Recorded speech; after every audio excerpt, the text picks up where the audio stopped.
I had to beg to get him into it, and he became an Arsenal fan. So I feel bad that I put him in that position.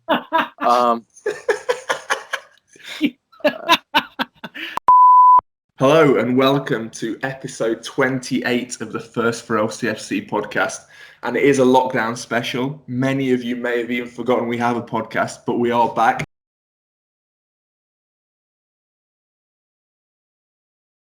And we're back with a special guest today, actually. So I'm joined with Jamie, who many of you will know. Hello. And also Austin, who's joining us from America in the absence of Ed. No one knows what Ed's actually doing, but Austin, how are you? I'm doing good. How about you? Yep, well, very well, given the circumstances, Austin. But tell us a little bit more about yourself. So where are you from and how have you got into sport in Leicester City? So I am from South Carolina in the U.S. and this is a little bit weird. So a couple years ago, there was this skit that NBC Sports, who does the Premier League, they basically did a skit with Jason Sudeikis, who's this actor, and it's basically an American football coach in London. He's the head coach of Spurs. It's really funny. You should totally try to find it. And so they did a part one when he was with Spurs, and then they did a part two. And at the very end of part two, he says, "I'll be the head coach of Leicester." And then the presenter said, "You mean Leicester?" And I was looking for a club because it was just after the 14 World Cup, and I'm not usually a bandwagoner, as we like to say, so I didn't pick a top six. And I was like, "Sure, I'll just pick them." And yeah. And it's been a decision that's probably paid off for you since then, I'd imagine. Yeah, just the title, nothing else. Well, it's good that you said it was in 2014 because obviously if you said anything post, 2015, 16, we'd have a few question marks around that. Well, I mean, that's, like you say, you picked us up at a very entertaining time. Well, we was on the sort of a relegation battle. Was that the first that you remember from us? The first game I remember was truly remember was the 5-3 United win. Oh, yeah. I'll be honest, I was not the best fan during that time, but I mean, it was the first time I've ever supported something like this, and obviously everything started rolling, and I mean, and I don't think I've missed a game since about December 2014. Wow. You're probably doing better than a lot of local fans, to be fair. Yeah. that's fairly good commitment. And in terms of tell us about what is the time difference for you, and how easy is it for you to actually follow the Leicester games out there? So we are 5 hours behind. So normal 3 o'clock kickoff would be a 10 o'clock. So that's our normal time. So that's not too bad for us. It gets a little rough when it gets 7:30. Obviously, we're better than people in like near California, where 7:30 kickoff for us would be 4:30 a.m. for them. I couldn't do that. So yeah. One of the benefits of being in the States, though, is you've probably got actual better television coverage in terms of every single Premier League games. Is that on TV out there? There's usually 5 games on actual television every week, but you can buy certain coverage to where you can get every game. So that's always helpful for us. So I always hear about in England, like how sometimes y'all can't watch a game on television. I'm like, I don't get that because we get every game. So I assume y'all get every game. Yeah, I don't know the ins and the outs and a lot of television deals, but anything that's at 3 o'clock on a Saturday, so the 10 a.m. ones for you, they're not allowed to be aired on any cable provider or anything like that. So, but just to clarify, you do get those three kickoffs. Yeah, we get every game. You can set up 5 screens at 3 p.m. or 10 a.m. our time and watch every game that's going on. Crazy. Well, I mean, we'll get into the whole coronavirus debate later, but apparently that may be the case for the rest of the season around the world. I think YouTube are running leading the race for the coronavirus rights, as it were. So who knows, that could be a little blessing in disguise. We will carry on talking with you, Austin, in regards to supporting us from the USA a little later on in the podcast. But now I want to challenge you and our resident quiz head, Jamie, in a head-to-head duel in regards to Leicester City Football Club.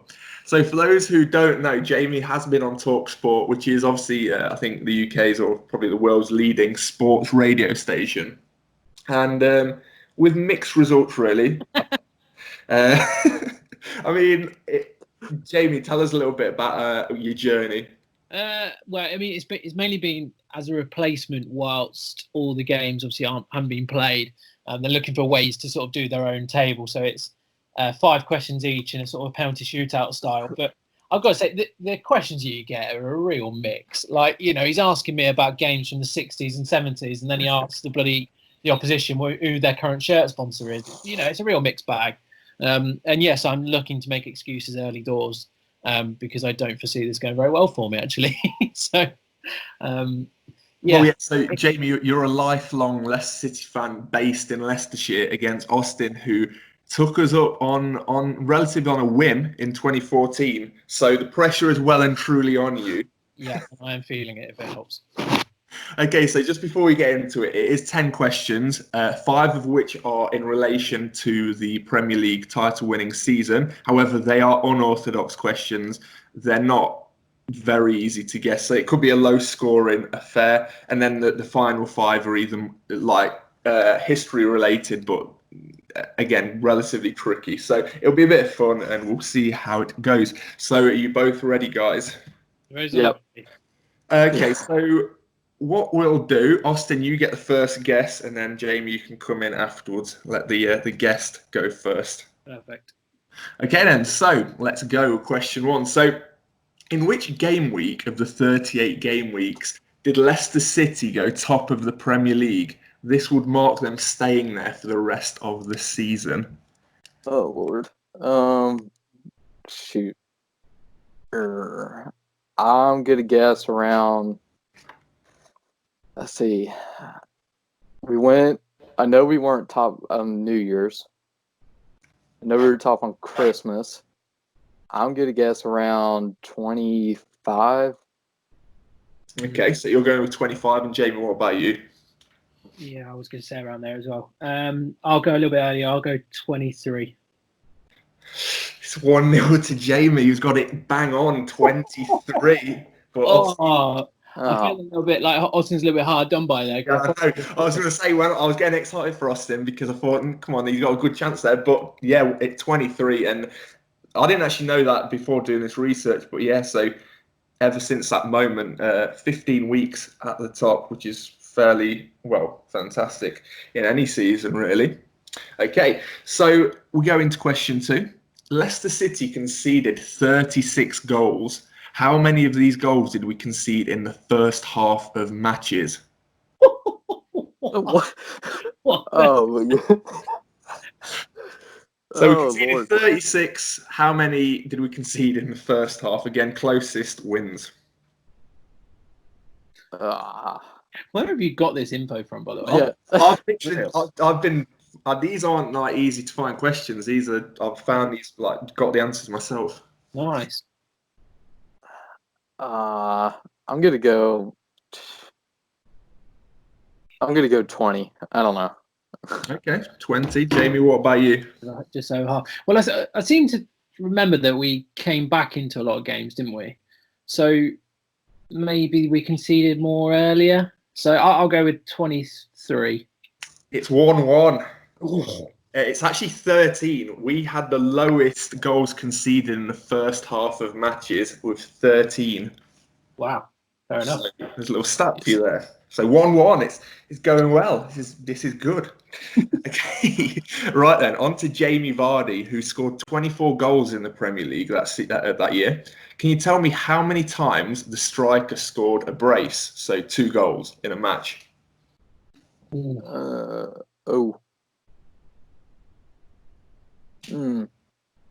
Let's see. I'm gonna say I can think of 2 off the top of my head, or 3.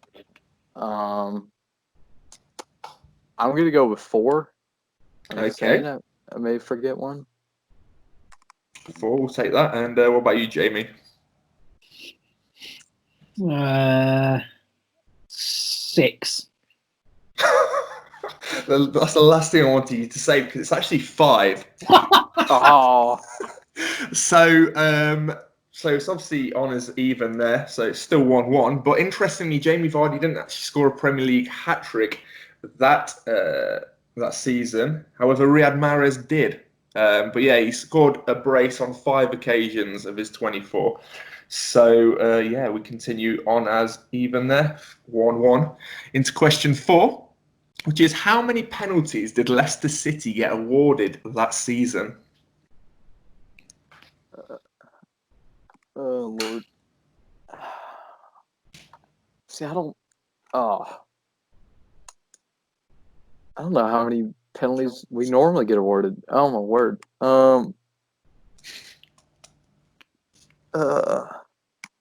I'm gonna say. I'm gonna say 10. Okay, 10. I think that's way too much. No, he's right there, isn't it? Because it's so hard to actually. We definitely got more than usual, didn't we? Because Vardy kept winning. People just didn't realise that he was as quick as he was. I'll go with.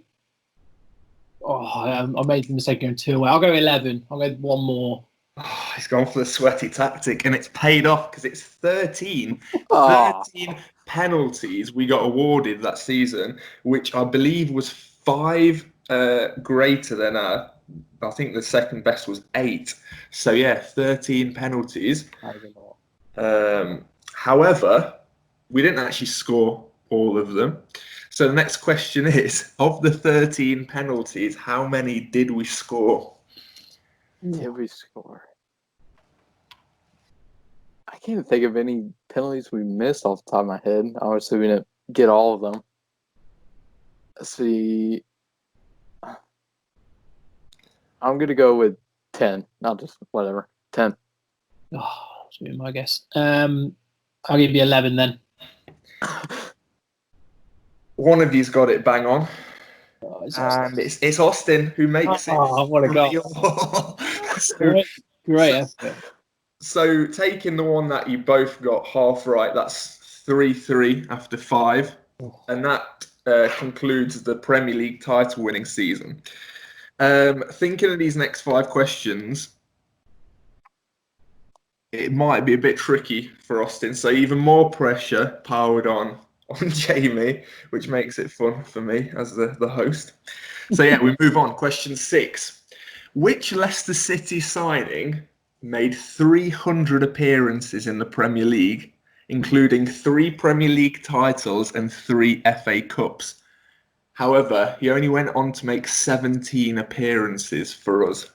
Jamie, if you want to go first in these 5 questions. Yeah, that's fine. So he made 300 appearances in his career. Well, for one club in the Premier League, he made 300 appearances, winning 3 titles and 3 FA Cups with that same club.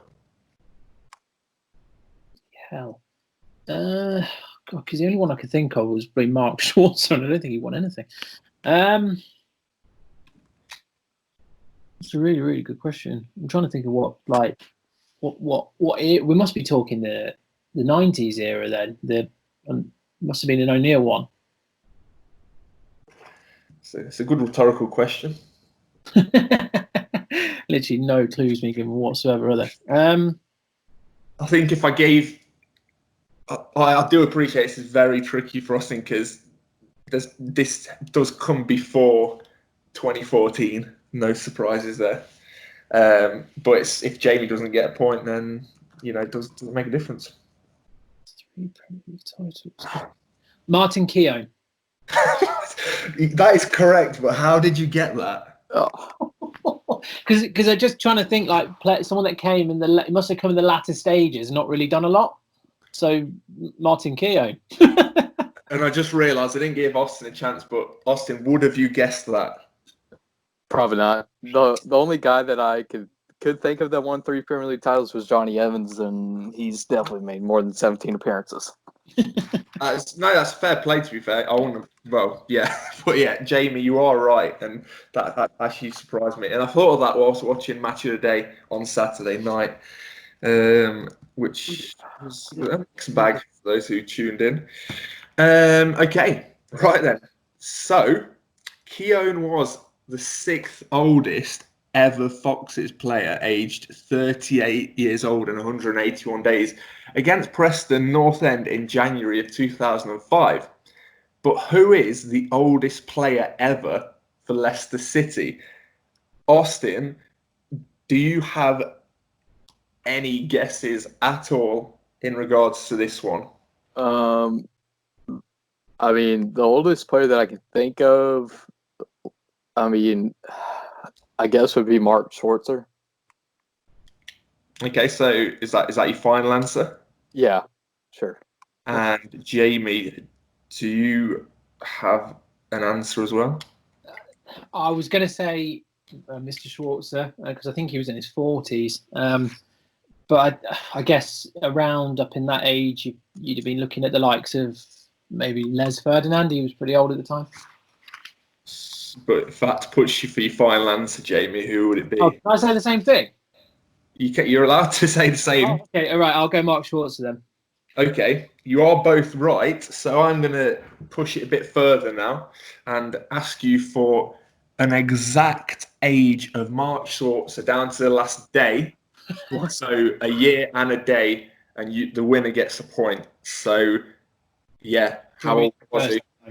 I'll go first this time because so that Austin can. Therefore, I can't cheat. Austin, but it's I will say he was 41 and we'll go 41 and a half. So 41 and 170 days. Okay, Austin, what do you think? I mean, I think he was older than that. I'm gonna go with. I'll just go with 42. Bang on.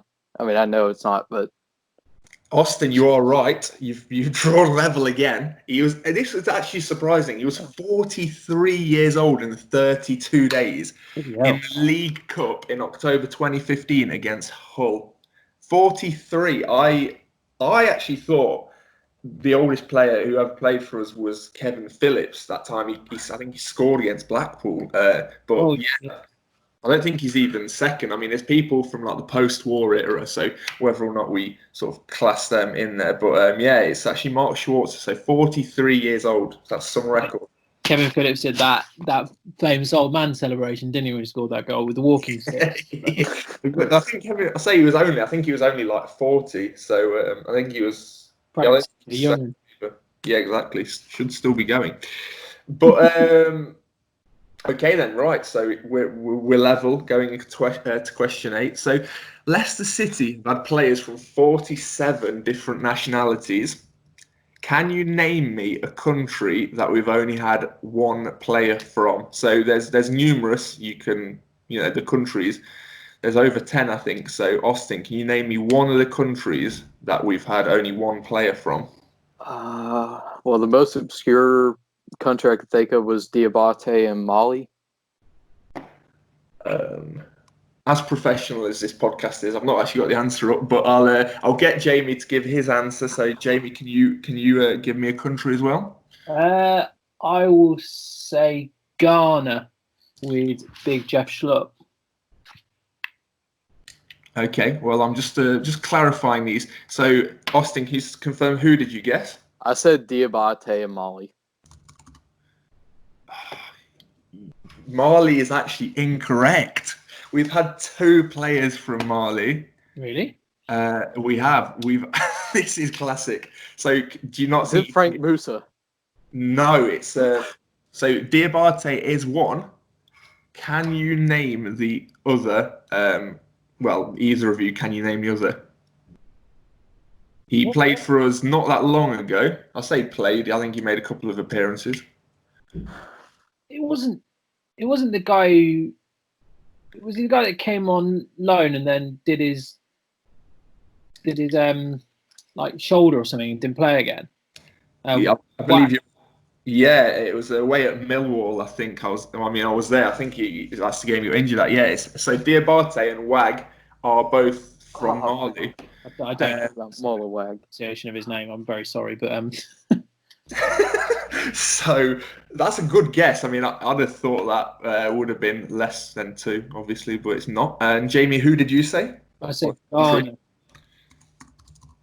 You see, Ghana, that is risky because there's actually a player in the squad at the moment who's from Ghana, and if Ed was Oh, here, yeah. he'd be laughing. I know who it is. Currently in the squad. There is currently a Leicester City player who is eligible to play for Ghana. Really? I can't think off the top of my head. He's a good utility player. Ed's screaming at his radio right now. I'm screaming at my microphone right now. Go on, Austin, put me out of my misery. Daniel Marty. There you go. Oh, God, yeah, of course. Yeah. I forgot. You were right in saying Jeff Schlupp, who's of course born in Hamburg, Germany, but I presume he's got other relatives there. We also had John Pansil. Yeah, who famously did a lap of honour despite not having done anything honourable for any last season. And just after that, I think would have been Elvis Hammond as well. Oh, Jesus Christ. So 4 players Leicester have had from Ghana. I'll quickly rattle through the teams. I mean, the countries of one. So you could have had Czech Republic, Guinea, Guyana, Iran, Italy, New Zealand, Norway, Peru, Senegal, South Africa, St. Kitts and Nevis, Trinidad and Tobago, and Tunisia. I'm just curious about that Italian now, actually. Mind-boggling, we've only ever had one Italian. And just out of interest, can you guess who the Italian was? Oh, Roberto no. Mancini. It was, yes. Oh, yeah. We've never had a single Brazilian play for us, though, have we? No, because of because obviously the Coutinho links made me realise that, which would be a nice little. So I presume Austin's taken that by being much, much, much closer than I was. Well, I mean, you both got it wrong, but Austin was closer. So, just for the sake of, mate, Austin deserves a point because you should have done a lot better there, Jamie. Actually, so Austin is actually 1 up with 2 questions to go. This is not looking good. Okay, we've actually got 1 question to go because you sort of ruined the next question. Sorry, both got it wrong, so it doesn't matter. Right then, so Jamie, you need to get this right, otherwise Austin has beaten you in another radio quiz. Oh, getting a reputation here. Okay then, so this is it. Listen up, guys.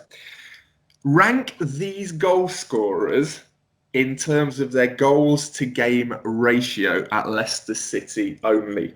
What?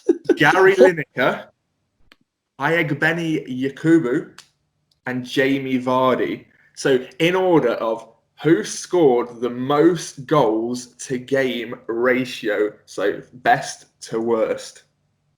Lineker, Yakubu, and Vardy.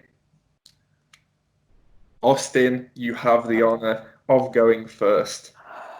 I'm not asking for the ratio. That could be the tiebreaker. Just whoever had the best ratio to the worst. Is this league? This is just league goals? I think this is in all competitions. The source I'm using doesn't say, but I'm going to side with any cup competition.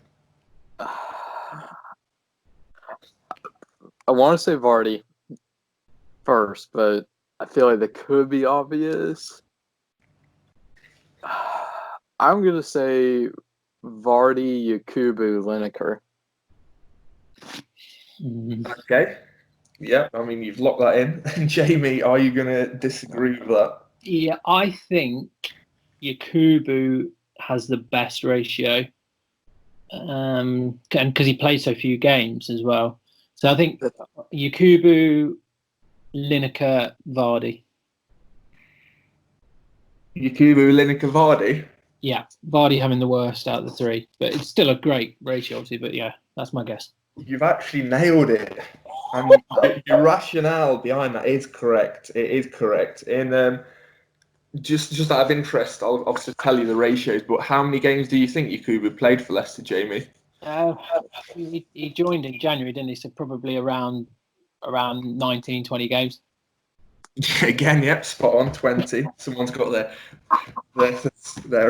not thesaurus, their encyclopedia out, it seems. So, however, that has left us poised. Was it 5-5? It's a draw, which means tiebreaker, which I haven't actually got one prepared for, but I can think of one off the top of my head. Based on the last question, those 3 goal scorers, how many goals? Obviously, Vardy's is a running total, but in total, have Yakubu, Lineker, and Vardy scored for Leicester City? Jamie, you can go first. Okay.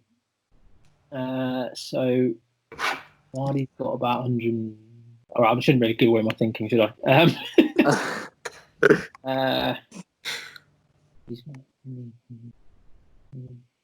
just doing it in my head. I will give you about 240 goals. What's your guess, sorry? 240. 240, that's submitted. And Austin, what are you going to say between... No, I've added that wrong. I've added that wrong in my head. Sorry. Can I change my guess? Is it too late? You can change your guess. Because that would be way off, wouldn't it? At a guess. Well, I mean, talk us through. Actually, no, don't talk through. I've already. No, actually, I'll stick with it. 240. Go on. I'm in. Go on. I've said it now. Okay, Austin, make that what you will. What's your guess? Let's see. I'd say Vardy has scored maybe around 125 because he's 99 in the league, at least Premier League. Oh Lord.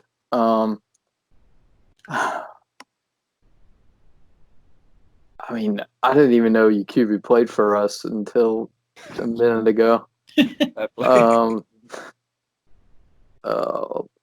I'd say, I mean, Lineker's obviously a legend, but he didn't play as long for us as I think most people would think. I'll say he scored around 100. I don't know. I'm gonna get. I'll go with the sweaty tactic. I'll go 239. This is fantastic. Okay, one of you's within 2. So obviously it's either 242 or 237. Oh God. And just out of curiosity, Jamie, were you going to go higher or lower with your revised target? I'd have probably gone lower. Well, maybe you should have, because it's actually 237. I was so close. And Austin has come onto this podcast supporting Leicester since 2014 and shown you up again in another Leicester City quiz. I was so close. Oh man! Well, look, well beaten at the end of the day. Can't go on, man's up. I presume I'm being fired now. Well, yeah, just to run you through the statistics, which you were surmising sort of out loud. Yakubu, you are right, scored 11 in 20, which is a great ratio. Whether or not he'd have continued at that rate, would probably not. Lineker was second, 103 in 216, which again is a great record. Yeah. And Vardy is currently at 123 in 300. So yeah, that does come to 237. And Austin is the champion. So yeah, maybe we'll put a contract in the post for you, Austin, and you replace Jamie, because it's not looking great. Austin, you might have to start getting up early on a regular basis, mate. I think I might be shifted out. But there you go, guys. Hope you enjoyed that. I mean, I think the questions are a bit off the old beaten track, so it's hopefully informative for any listeners. So if whoever played along at home, let us know as honestly as you can. I'm sure someone guessed exactly 237. Well, no. Anyway, so that's that. The quiz broken up. I think we've heard a lot of quizzes on the radio and TV, so we've just added another one to the list there. But Austin, since you're now deemed a Leicester City expert, probably actually the best Leicester City fan in the United States of America. Let's go back to talking about the Foxes in Leicester and not in Leicester, the Foxes in America, and just like how well supported are we out there, or at least in your community or Facebook groups or social media in general? Like, how do you engage with other Leicester City fans out there? So, I mean, the biggest way that I engage is we have a Facebook group that's full of fans from the U.S. and there's only, I mean, it's a lot for me, but it's only about 500, which of course compared to the Big Six, I mean, it dwarfs. Big Six dwarfs us, but just like always, I mean, there's no one within probably 2-3 hours of me. I'm thinking that's a Leicester City fan, so it's very weird. All my friends, I got an Arsenal friend, I got a City fan, I got Chelsea friends. So I mean, I usually try to be on Facebook a lot, and obviously y'all and Twitter, and that's usually the biggest way that I try to do it. The closest supporter group that the club lists is in Atlanta. I think there's a couple people in Charlotte. There's only about 5, I think, in the U.S. that I looked at. Okay, well, I mean, it is interesting because when you say like 2-3 hours away, like for us, that you could literally travel a good portion of the country. That seems like a long way to sort of find a fellow Leicester City fan. But I mean, and in terms of these groups, did you find yourself active? Is there sort of a good community spirit like online? Like, do you post after matches, or is it a pretty isolated experience being a Leicester City fan? I mean, no. Usually after matches, we usually have a good discussion. It's not as toxic as I think y'all at least make it out to be, or I hear on Twitter in Leicester, and so it's usually good to not deal with the toxicity. Obviously, under Puel, I think everything was toxic that had to do with Leicester City, so that was a little bit rough. But usually after a game, hopefully that everyone's happy. Usually it's not too bad when we lose. It usually depends, obviously, how we lose, but yeah, I mean, it's normally always a good time to talk to other fans. Yeah. Very well. No, it makes sense. It's just, I guess it's just interesting. So obviously here, like you say, we're sort of in amongst it, especially with the page that we run and stuff. Like, it's hard to sort of avoid. But obviously, like mainstream media, we watch it firsthand and we're sort of surrounded with it. But I know, Jamie, you've got a couple of questions, so it'd be interesting to hear what you've got to say. And also, I think you're right about Twitter in particular. Is I think being diplomatic, you call it reactionary. It can be the best and also the very worst place to be a fan of a football club. I'm pretty sure I'm on the block list of a lot of people for sticking up for Pure for a while. So they will probably never hear from me again. So in terms of football, though, I don't really want to say the S words. I will call it football. But in terms of football over there, Austin, so the popularity that we can tell is obviously increasing. But would you say that it's starting to compete with your more mainstream sports over in the States, or has it still got a little way to go? I think it's still got a little bit way to go. Obviously, us missing the World Cup killed us. I don't want to go into that. That was a rough time. But I mean, the MLS is getting slowly is coming around. Like my MLS team is Atlanta United. I mean, we'll fill out a 70,000 seat stadium. Wow. Pretty much every match. So I mean, obviously it's almost like filling up Old Trafford. It's pretty crazy in the South, but I mean, it's obviously the NFL and NBA and stuff like that. That usually, I mean, that will be America's biggest sports. I don't think there's any contention, but I mean, soccer is definitely coming around. I think with the help of NBC Sports, they have these fan fests in Boston and Miami where you'll get thousands of people that will come and people that support every club. I mean, it's pretty insane. So, I mean, we still got a way to go, but that's insane. I mean, the sort of the level of support, like you said, that's like filling out Old Trafford, and then you've got Bournemouth with an 11,000 odd seater stadium. It does put it into context the numbers of people that are willing to support them, which I suppose is really good. It probably just needs that sort of injection of even further quality into the league, I guess.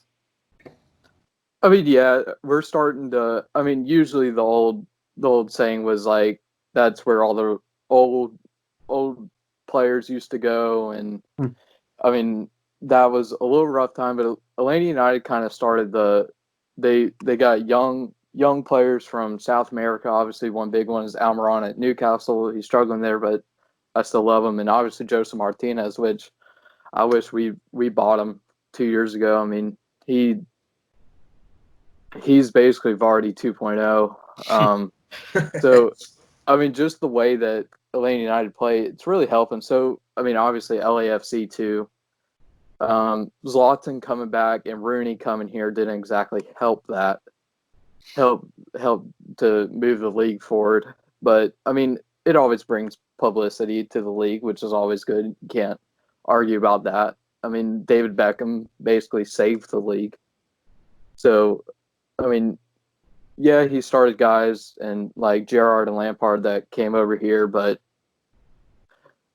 I don't like it because I want the league to be fun, exciting. I think that will get more people into it, but any publicity is good publicity, so you can't really argue with it too much.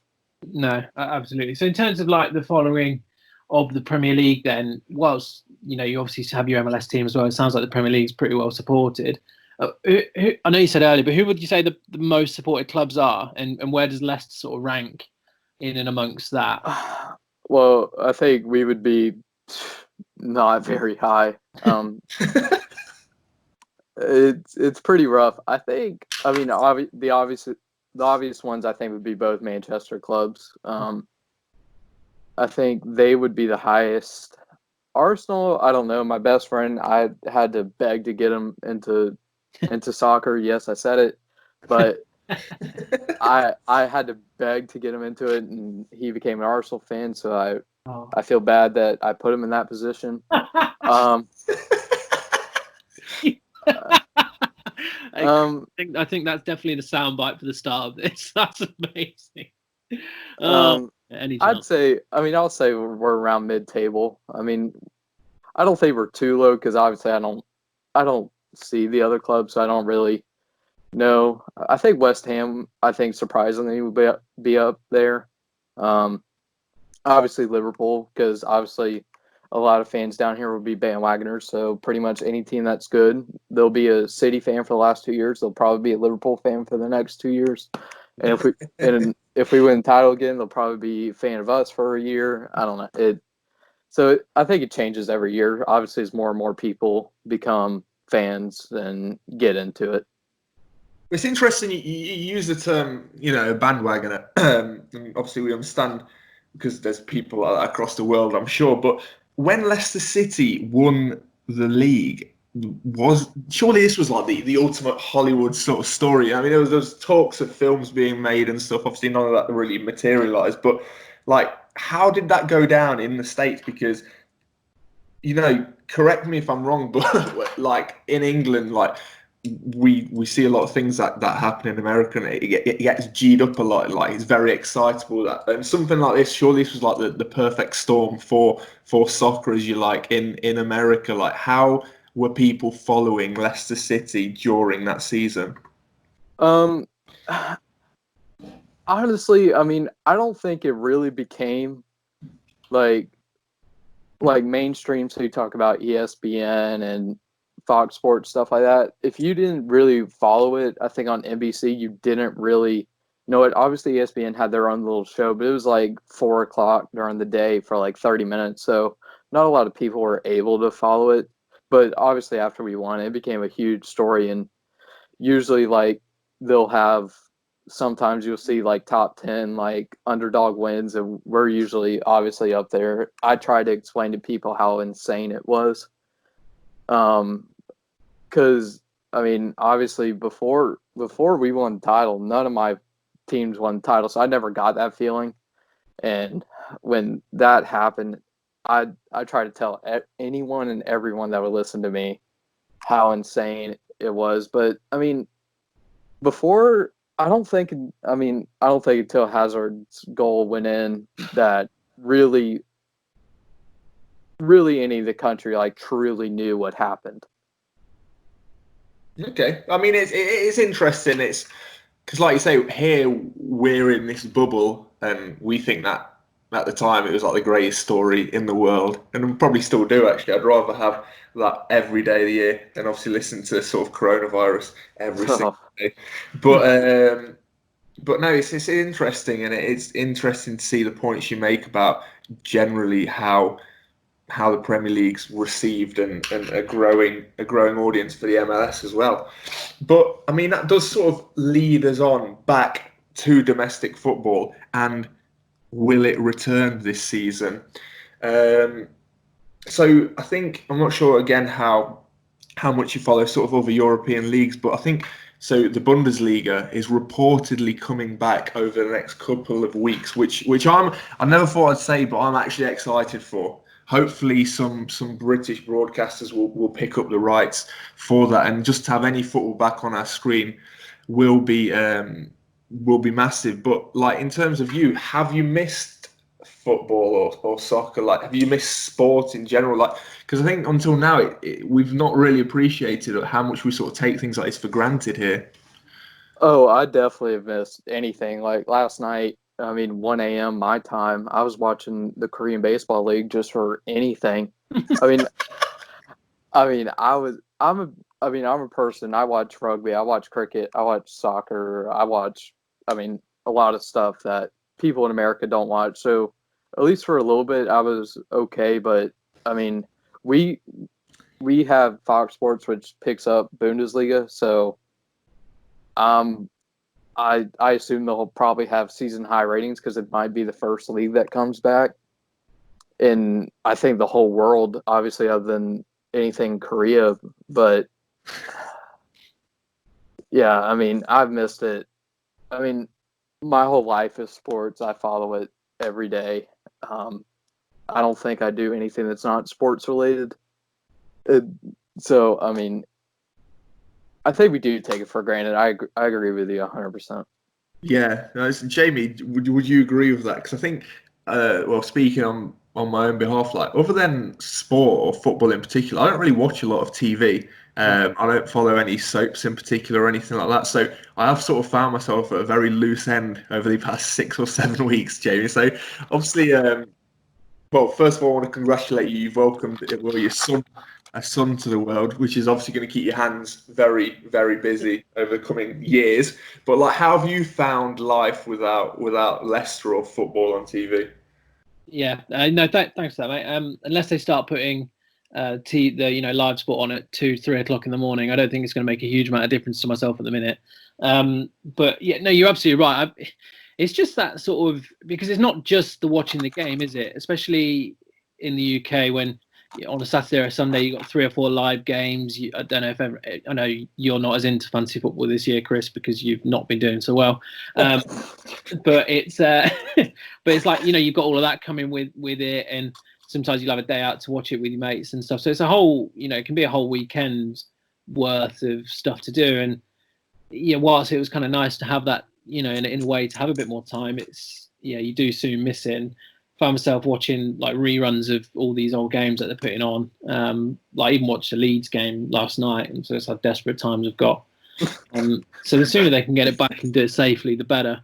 But it's we should know more next week. I think they're waiting until they hear what Big Boris has got to say on Sunday, and then fingers crossed we'll know a bit on Monday. Yeah, no, you are right. I think one of the good things to come out of this whole pandemic in terms of football in general are the reruns. I found myself rewatching tournaments. I've been watching France '98, and then obviously whatever else well, you can find anything on YouTube, but typically whatever Sky's been showing, I was watching some random Man United v Fulham game, which it was down as a classic, right? But like it really wasn't that much of a great game. But nonetheless, yeah, it has given us the opportunity to sort of take in past football. But hopefully we'll have something live back, which is better than the Korean baseball league. But then again, until I try it, I can't judge it. So, what did you make of that match anyway, Austin? Was it worth your time?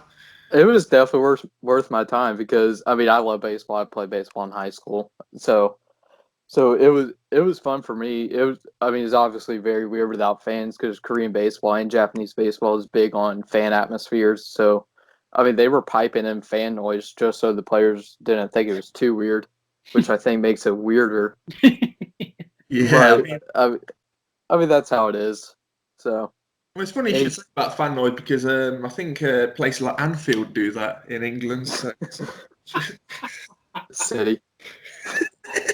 I think City have fake fans as well. I think they sort of put inflatables up. And yeah. You never know, but nonetheless, I'm not sure. Was this a fake news story going around? But is it Mönchengladbach in the Bundesliga? Are they going to have cardboard cutouts of their season ticket holders on their seats? Have either of you seen this story? I saw this.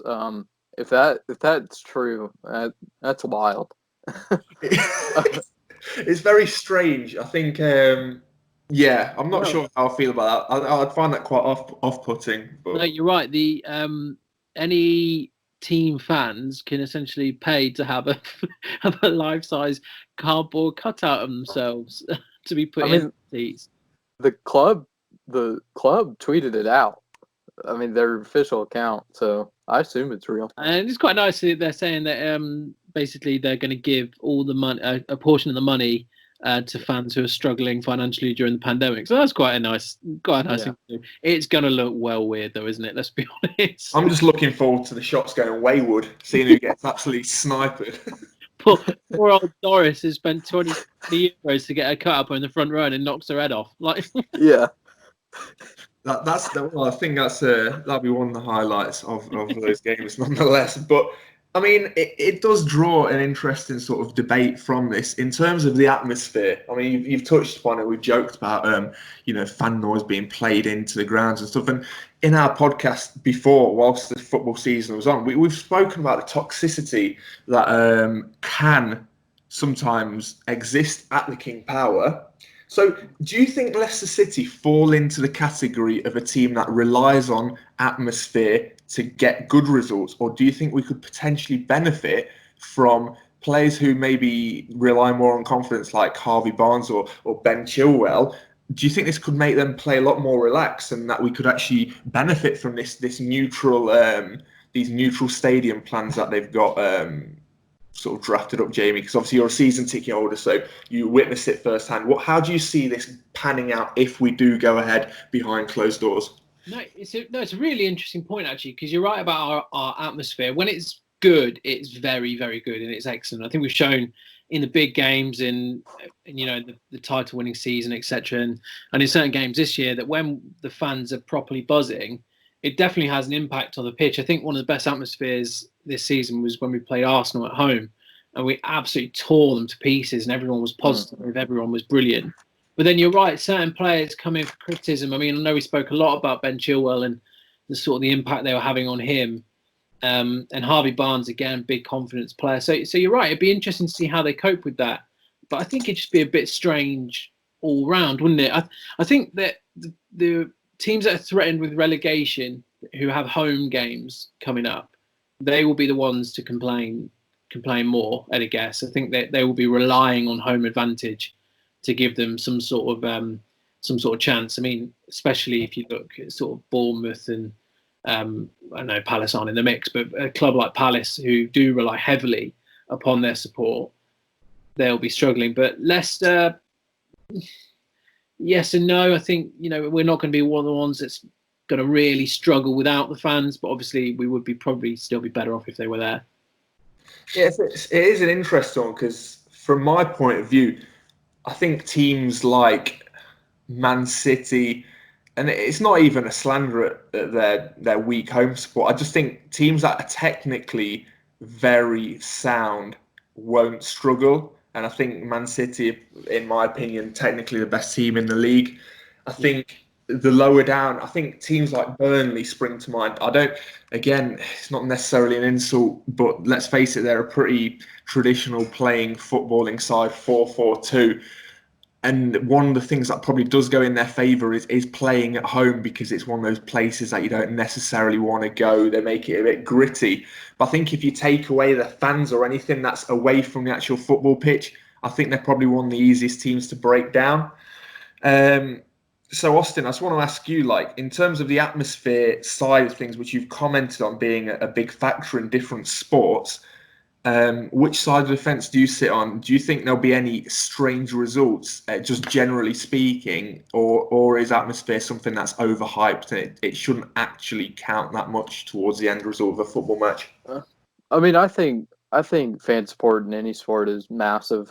I mean, I think there's going to be a lot of games that maybe we would have away, or, well, I guess not away, but other teams maybe who would normally go to a bigger club, bigger stadium, so like Anfield, when the title's on the line, they may get a shock result just because of that fan atmosphere. And I mean, obviously, you think of big stadiums, so you think of Etihad and Emirates. And I'm not saying they have no fan support. Obviously, it's all about money and it's corporate seating. That changes a lot. So I think in terms of us, I don't know if it's going to affect us too much. Obviously, you said toxicity towards Chilwell. Obviously, Harvey Barnes is playing really well when we stopped. So obviously, his confidence was fine. Obviously, our fans love him for that. I think overall we'll be okay. We may get a team. I can't think of the schedule off the top of my head of teams that would have normally came to the King Power. But you may see some lower league teams beat us because we don't have an atmosphere. I mean, you just really don't know until it happens. Mm. I personally think that Arsenal will be one of the teams to do best out of it, Chris, because like you said, they are very technical. And also having been to the Emirates, until they actually start playing well, it is not loud over there. So they'll be very used to it, if anything. Yep. But I think they're looking at potentially using neutral venues, aren't they? Obviously, the King Power is cited as one of 8 venues. Obviously, we won't be playing there. That would be besides the point, I believe.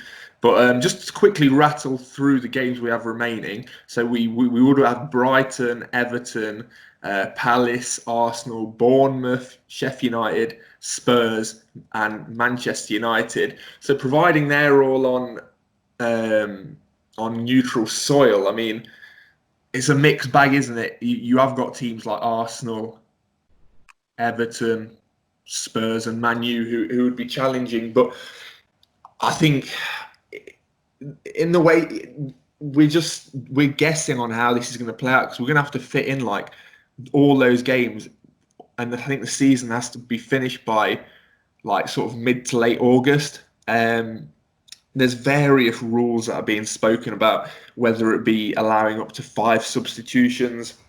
I think the latest one that got leaked today supposedly is the game's actually being less than 90 minutes, which I think is absolutely ludicrous.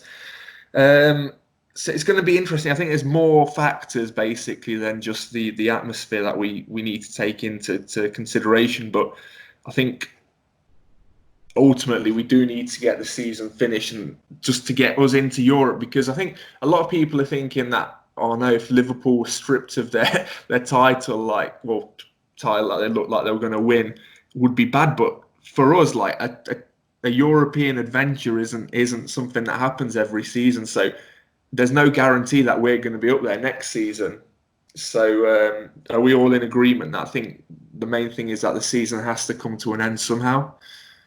Yeah, absolutely. Yeah. You're right. We need to having that Champions League journey on the line is massive. Not only in that, obviously, we all want to play in the Champions League. We want to see Leicester and hopefully follow them in Europe, etc. But also, you look at certain players within our squad if there was no Champions League football on offer, I think there are a few of them that would maybe not be tempted, but could certainly be targeted. I think it was Pereira who, he may have been misquoted, but essentially said that he wants to be at a club with Champions League football, and I bet you there's a few others looking that way as well. So it'd be really important for us. And I think in the light of a lack of not a World Cup, the Euros, which was supposed to be happening this summer, I think that they're deeming this like a festival of football. And I think the amount of games that I think, was it like 300 odd games that need to get played? That'll be better than any World Cup, purely because of the quantity of football that we could be treated to. I think it'd be like up to like 3 or 4 games consistently every single day. So, where do you sort of sit on that, Austin, in terms of would this fill a massive void that the European Championships would have left behind? I think, yeah, it would definitely. I love the Euros. I watched it in 2016. I absolutely love it. But I mean, I think to myself, and I've thought about it a lot, because obviously my friend being an Arsenal fan, he goes, yeah, I'm okay with Champions League being based on coefficients, and I think that's a joke. But I mean, I do think that if we weren't in the position we are in now, where we're looking at Champions League, then I wonder what side of the fence I would sit. I mean, I'm just saying, of course, like, if we can't play the season anymore, should we void it? Should we just take it as is? I always wonder, but I think it's going to be crazy just how it's going to work out over the summer. Obviously, we're going to love it because we're almost going to have football year round, other than the 2 months that we've been out. So, I mean, it's always difficult. I mean, it's kind of like the last question, which I think we'll see how it comes and how it is. I think this notion that we're not going to play 90 minutes is the dumbest thing I've heard in my life. Like, I don't get it. I'm pretty sure high school soccer in America plays 60 minutes, and high school soccer versus Premier League, I don't see them on the same level. So I think that's the dumbest thing I heard. But I mean, this World Cup camp style, obviously, like, you notice us not playing at the KP, that's going to be very weird. And I mean,